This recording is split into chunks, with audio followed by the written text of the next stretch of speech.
Alhamdulillahi Rabbil Alamin wassalatu wassalamu ala sayyidil mursalin wa ala alihi wa sahbihi ajma'in. அன்புக்கும் இறைநேசத்திற்கும் உரித்தான் அல்லாஹ்வின் நல்லடியார்களே, ரமலான் தராவீஹ் விருந்தாக மலக்குகளை பற்றி சில செய்திகளை நாம் பார்த்து வருகிறோம். அந்த அடிப்படையில் இன்றைக்கு 5 விதமான செய்திகளை மலக்குகளை குறித்து பார்க்கலாம். இன்றைக்கு விஞ்ஞானம் தொட்டு பார்க்காத ஒரு செய்தி, 7 வானம் குறித்து குர்ஆன் பேசுகிறது. இந்த 7 வானத்திலும் அல்லாஹ் ரப்பல் ஆலமீன் மலக்குகளை ஏற்பாடு செய்திருக்கிறான். எப்படி பூமியில் மனிதர்கள் வாழ்கிறார்களோ அதை போன்று 7 வானத்திலும் மலக்குகள் இருக்கிறார்கள். ஒவ்வொரு வானத்திலும் மலக்குகள் எப்படி இருக்கிறார்கள், என்ன எண்ணிக்கையில் இருக்கிறார்கள், இதையும் பெருமானார் சொல்லி இருக்கிறார்கள். முதல் வானம் அல்லாஹ் ரப்பல் ஆலமீன் அதைத்தான் சக்ஃபே மஹ்ஃபூலாக ஆக்கியிருக்கிறார். நம்மை பாதுகாக்கிற முகடு அதுதான். அல்லாஹு அக்பர். லவ்ஹுல் மஹ்ஃபூலில் இருந்து முதல் வானத்திற்கு அல்லாஹ் ரப்பல் ஆலமீன் வேதத்தை கொண்டு வருவது. முதல் வானத்திலிருந்து தான் மலக்குகளுக்கு வேலைகள் பிரித்து கொடுக்கப்படுகிறது. இதெல்லாம் முதல் வானத்திலே நடக்கிற செயல்பாடுகள். இந்த முதல் வானத்திலே அல்லாஹ் ரப்பல் ஆலமீன் 2 ரெக்கை உடைய, 3 ரெக்கை, 4 ரெக்கை உடைய மலக்குகளை அல்லாஹ் வைத்திருக்கிறார். அவங்களுக்கு நிறைய ரெக்கைகள் இருக்காது, 2 இருக்கும் அல்லது 3 இருக்கும் அல்லது 4 ரெக்கைகள் உள்ளவர்கள். இவர்கள் எல்லாம் எப்படி இருப்பார்கள் என்றால் ஃபீ சூரத்தில் பக்கர், இந்த மாட்டினுடைய தோற்றத்தில் அவர்கள் இருப்பார்கள். நட்சத்திரத்தினுடைய எண்ணிக்கைகள், நட்சத்திரத்தை எண்ண முடியுமா?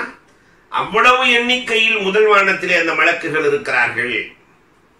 அன்மணி ரசூலுல்லாஹி ஸல்லல்லாஹு அலைஹி வஸல்லம் அவர்கள் சொல்லுகிறார்கள். 2வது வானத்தை குறித்து பேசுகிற போது அங்கேயும் மலக்குகள் இருக்கிறார்கள். அததில் குதுர், மழையின் துளி அளவுக்கு இருக்கிறார்கள். மழை துளியை உலகத்திலே யாராவது எண்ண முடியுமா? இந்த மழை துளி அளவுக்கு மலக்குகள் இருக்கிறார்கள். அந்த மலக்குகள் விசஜந்துக்கள், பாம்பு தேளினுடைய இந்த விசஜந்துக்களின் தோற்றத்தில் இருக்கிறார்கள். அவர்களினுடைய தஸ்பீகின் சத்தத்தை கேட்டு மற்ற மலக்குகள் பயம் கொள்ளுவார்கள். அவ்வளவு ஆரவாரத்தோடு அவர்கள் தஸ்பீகாத்துகள், தஹ்லீலாத்துகள், லா இலாஹ இல்லல்லாஹ் என்பதை அவர்கள் உரைத்துக் கொண்டிருப்பார்கள். மலக்குகளினுடைய வேலையே அதுதானே. 3வது வானத்தினுடைய மலக்குகள் அதது ரமல், மணலின் அளவுக்கு, பூமியில மணல் எவ்வளவு இருக்கிறது, அந்த மணலின் அளவுக்கு அந்த மலக்குகள் இருக்கிறார்கள்.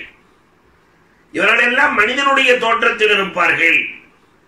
இரவு பகலிலே ரோந்து வருவார்கள். நம்ம வரலாற்றிலே படிக்கிறோம் இல்லையா, சில மலக்குகள் மனிதன் தோற்றத்திலே வந்தார்கள் என்று. இவர்கள் 3வது வானத்திலிருந்து வரக்கூடியவர்கள். ஆனால் இதிலே விதிவிலக்கு இப்ராஹீம் அலைஹிஸ்ஸலாம் போன்றவர்கள்.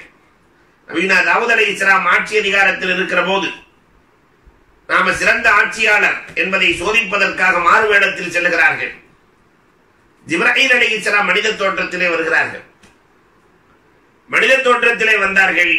தாவூதின் ஆட்சி எப்படி என்று தாவூத் அலைஹிஸ்ஸலாம் கேட்டார்கள். தாவூது நல்லா தான் ஆட்சி செய்கிறாரு, ஆனால் அரசாங்க காசை வைத்து சாப்பிட்டுக் கொண்டிருக்கிறார். சொந்த தொழில் செய்தால் நன்றாக இருக்கும். 40 நாள் அழுதார்கள் தாவூத் அலைஹிஸ்ஸலாம். அதற்கு பிறகு அல்லாஹ் ரப்பல் ஆலமீன் வஅன்ஸல்னல் ஹதீத ஃபீஹி பஅஸுன் ஷதீதுன் வ மனாஃபிஉ லின்னாஸ் என்று இரும்பை நாம் இறக்கி கொடுத்தோம் என்கிறார் தாவூதுக்காக. அல்லம்னா சுன்அத்தல் லபூஸ், இரும்பை உருக்கும் ஆற்றலை கற்றுக் கொடுத்தோம் என்கிறான் அல்லாஹ் ரப்பல் ஆலமீன்.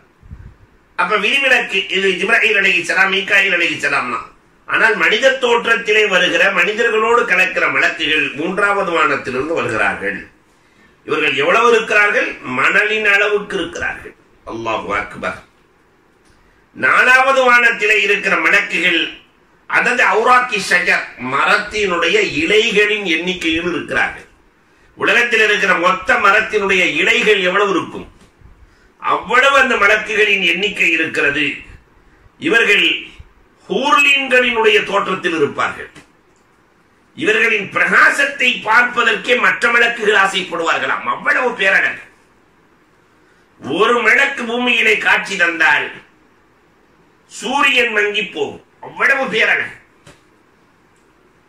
5வது வானத்திலே மலக்குகள் இருக்கிறார்கள். மொத்த படைப்பினங்களின் எண்ணிக்கை எவ்வளவு இருக்கிறதோ அதுபோல பல மடங்கு. பல லேஃபுகள் இருக்கிறார்கள். படைப்பினங்கள் மொத்தம் எவ்வளவு இருக்கிறது? மனிதன், ஆடு, மாடுகள், ஜீவராசிகள், இது எல்லா படைப்பினங்களினுடைய எண்ணிக்கை அளவுக்கு இருக்கிறார்கள். இவர்கள் கழுகின் தோற்றத்திலே சூரத்துன் நஸ்ரில் இருப்பார்கள். அல்லாஹ் அக்பர். இவர்களில் உள்ளவர்கள் தான் அல் கிராமுல் பரரா, சங்கைக்குரிய மலக்குகள். இவங்கெல்லாம் எங்க இருக்கிறாங்கன்னா 5வது வானத்தில் இருக்கிறார்கள். 6வது வானத்திலே மலக்குகள் இருக்கிறார்கள். அல்லாஹ் அக்பர். ஹிஸ்புல்லாஹில் காலிப், அல்லாஹ்வினுடைய படையின் அளவுக்கு இருக்கிறார்கள். ஜுனூதுல்லாஹ், அல்லாஹ்வின் பட்டாளங்கள் எவ்வளவு இருக்கிறது, அந்த பட்டாளத்தினுடைய எண்ணிக்கை அளவுக்கு இருக்கிறார்கள். இவர்களெல்லாம் அலா சூரத்தில் ஹைலில் முஸவ்வமா, அடையாளமிடப்பட்டு குதிரையின் தோற்றத்தில் இருப்பார்கள். 7வது வானத்திலேதான் அல் மலாயிகத்துல் முகர்ரபூன், அல்லாஹ்வுக்கு நெருக்கமான மலக்குகள் இருக்கிறார்கள். இவர்கள்தான் இந்த மனிதர்களுடைய அமல்களை எல்லாம் பாதுகாக்கிறார்கள். மனிதர்கள் செய்கிற அமல்களை எல்லாம் பாதுகாக்கிற பொறுப்பு யாரை சார்ந்தது என்றால் 7வது வானத்தில் இருக்கிற மலக்குகளை சார்ந்தது. இந்த 7 வானத்தில் இருக்கிற மலக்குகள் என்ன தஸ்பீஹ் செய்கிறார்கள் தெரியுமா? அதைத்தான் ஒவ்வொரு தராவிகளும் நாம் செய்கிறோம், மலக்குகளின் தஸ்பீகை. ஆனா இன்றைக்கு இந்த சமூகம் அதை உணர்ந்ததா?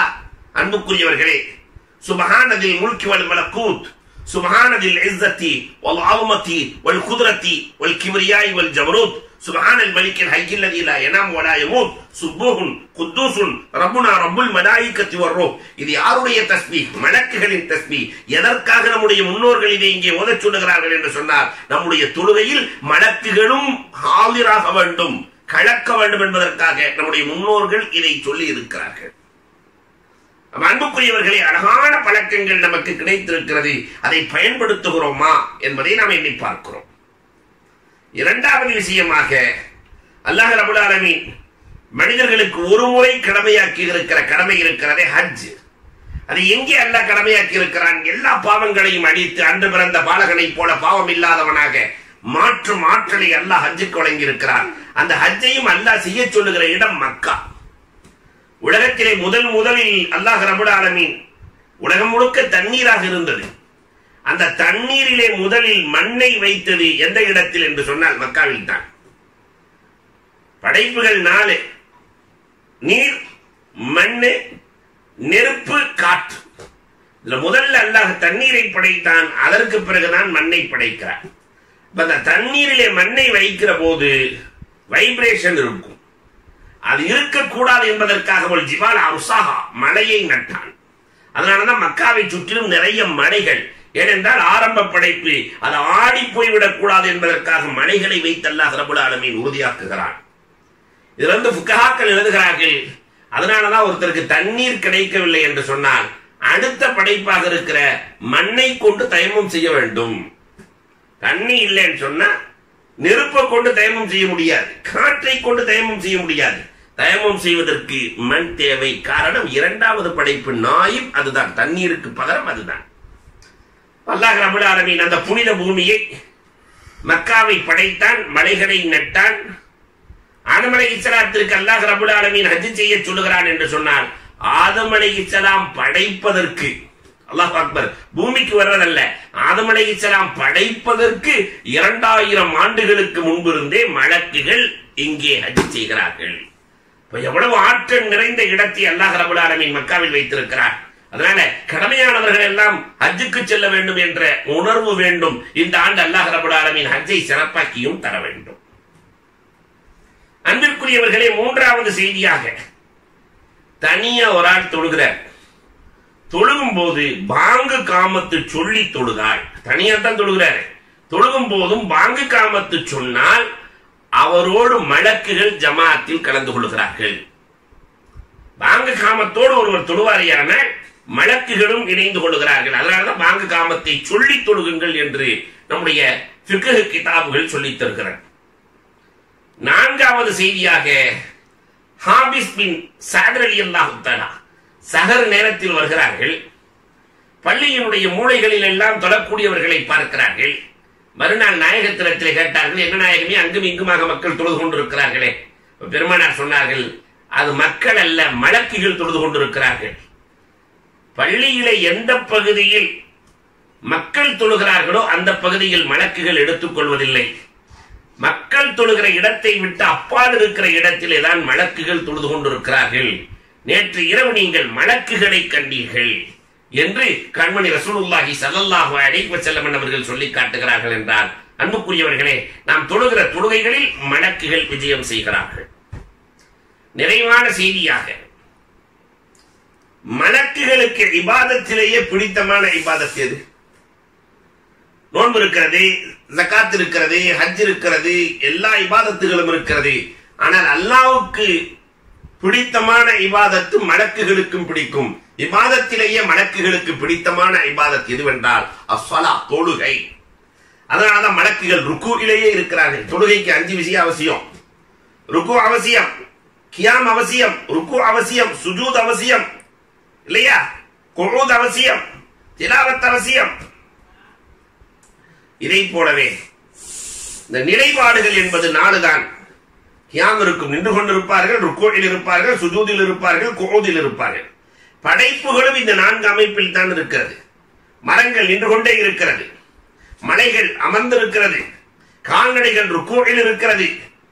அன்புக்குரியவர்களே, இந்த ஜந்துக்கள், பூச்சிகள் இருக்கிறதே, அது சுஜூதில் இருக்கிறது. இந்த 4ஐயும் சேர்த்த இபாதத் ஒன்று இருக்கிறது என்று சொன்னால் அது தொழுகை மட்டும்தான். 4 படைப்பினங்களினுடைய மொத்தமும் இந்த தொழுகையில் இருக்கிறது. அதனால மலக்குகளும் இந்த 4 அமைப்பில் தான் அல்லாஹ்வை துதித்துக் கொண்டிருக்கிறார்கள். அதனால மலக்குகளுக்கு பிடித்தமான இபாதத், ரப்புக்கு பிடித்தமான இபாதத் தொழுகை. அதை நாம் காலம் உள்ளவரை சரியாக செய்கிற நல்ல நசீபை அல்லாஹ் நம் அனைவருக்கும் நசீபாக்குவானாக. மலக்குகளின் துஆவை பெற்ற நன்மக்களாக அல்லாஹ் நம்மை ஆக்கி அருள்வானாக. வாஹ்ரு தஅவானா அல்ஹம்துலில்லாஹி ரப்பில் ஆலமீன்.